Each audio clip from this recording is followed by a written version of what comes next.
Straight ahead, the 40th anniversary of Bloody Sunday and a hostage rescue gone array. Your news starts now.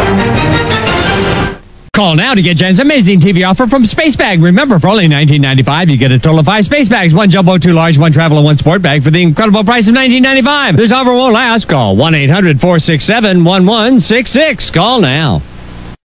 You're watching WTOK-TV Meridian. Why? For East Mississippi and West Alabama's news leader. This is News at 11 at 10. We have this evening a local church making efforts to support one of the town. Good evening, I'm John Johnson. But first tonight, in Italy, a journalist has begun to tell the most harrowing story of her life. The journalist had been freed by her captors in Iraq and was on the way to the Baghdad airport when she came under friendly fire from the U.S. troops. The man who secured her release was killed in the incident. The Italian people and their leaders want an explanation. ABC's Stephanie Sy has the story from Rome. It was supposed to be a day of celebration, not of mourning. But when the coffin of Nicola Calipari arrived in Rome, it was clear the story of his death by American gunfire would eclipse that of the hostage he helped free. Giuliana Screna, a journalist who was kidnapped in Baghdad 1 month ago and released last Friday, wasted no time telling her version of events. All fire around me, all fire on the car, all the windows broken. It was really terrible. Screna's eyewitness account contrasts starkly with what the American military says happened. The journalist says, contrary to what the military claims, the car she was in was not speeding toward a checkpoint when U.S. soldiers opened fire. This is confirmed by the driver, which is one of the survivors. The spray of bullets wounded Screna and 2 others in the car. Calipari was killed instantly by a bullet to his head. Screna says his death is far more traumatic than her kidnapping. I am not accusing the Americans. I am just saying that I can explain this fact that they shot to our car.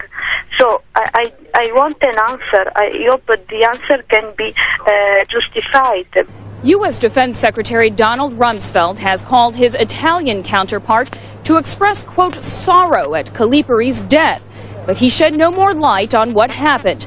The U.S. is promising a thorough investigation. Stephanie Sy, ABC News, Rome. Back here at home, a Marengo County jury has convicted one-time Alabama quarterback Michael Landrum of capital murder in the murder-for-hire deaths of his 3-year-old daughter and her grandmother. The verdict came yesterday in Linden. 43-year-old Landrum of Sweetwater was convicted of hiring Jeffrey Napier to kill Michaela Little and 52-year-old Ida Little in August of 2003. Jurors returned Monday in the sentencing phase of the trial. The jury could recommend death or life in prison without parole. 23-year-old Napier pleaded guilty to the murders last April. He told jurors that Landrum offered him $1,000 for the killings. Well, a discussion of the Riley Education and Performing Arts Center was a part of Thursday's work session. Those heading up the project addressed the Board of Supervisors on current work at the center and when the project is expected to be finished. Aisha Greer reports. During Thursday's supervisor work session, the executive director of the Riley Education and Performing Arts Center, Dennis Sinkovich, and MSU Meridian Dean, Dr. Harold Nichols, updated the board as to where the renovations at the site currently stand. We're under construction and rolling. They are in the process right now in the Mark Rothenberg building of they're putting in the new steel structure, and we're ready to start pouring floors. So that's kind of exciting. He says the current phase involves getting the structure stabilized, which will run through the summer. Then work will begin on the interior. Financially, the Riley Foundation has given an additional $2.1 million towards the project, which Nichols says will go towards upgrading the technology at the future center. Started out with the idea of doing real state-of-the-art technology, and as the dollars got tight, the technology kind of ratcheted down, and that will allow us to ratchet it back up to where we want it to be. Right. While the center will be used as a performance space, Nichols says it will also hold a valuable aspect of being a conference space as well. So we've tried to make everything as multi-purpose as we can. There are conference rooms that will seat everywhere from a couple of hundred to 20 people in a boardroom. So a variety of sizes as well to try to accommodate different kinds of markets. The hope is to also work with local schools and to offer educational programs. One of the programs we'd like to do is work with the teachers not only on training them how to be a whole school, but as well as giving them opportunities and programs that the children can come down to the Riley Center and be a part of that. So the education part of the center is really about everybody in the surrounding area.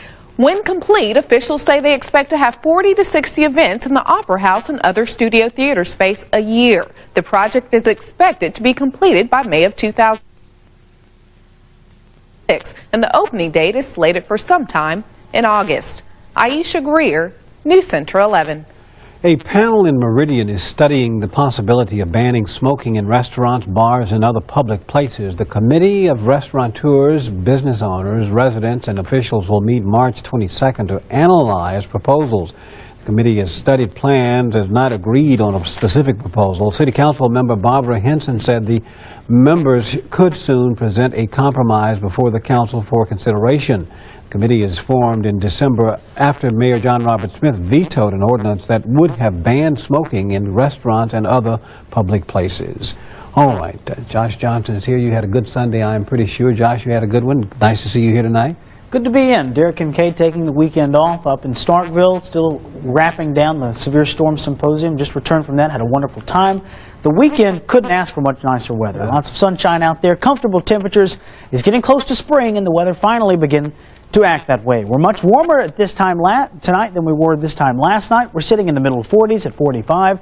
Our dew point low, 38, but that is going to change as a very moist and warm air mass begins to move into Mississippi, and that air mass will lead to some thunderstorms throughout tomorrow. How much rain will we see and when will it end? We'll discuss it coming up in weather. All right, we'll check you out a little bit later. All right, well, today is the 40th anniversary of Bloody Sunday. Political and civil rights figures were among the crowd who reenacted the march this afternoon across the bridge at Selma. The original peaceful civil rights demonstration was stopped at the bridge by law enforcement officers wielding billy clubs. Demonstrators later completed the pilgrimage to Montgomery. The march inspired passage of the Voting Rights Act of 1965. Participants in today's reenactment included singer Harry Belafonte, who took part 40 years ago, Senate Majority Leader Bill Frist, the Reverend Jesse Jackson, and Lyndon Johnson Robb, whose father, President Johnson, signed the law in 1965. A reenactment of the five-day march to Montgomery also will take place this week, culminating the final leg through downtown Montgomery to the Capitol for a rally on Saturday. Well, coming up, efforts to support a local soldier injured in Iraq, and we will have your full weather forecast. Josh will tell us about it when we come back. Stay with us. News at 11 at 10, brought to you by Southwest Motors. We're traveling to be a best.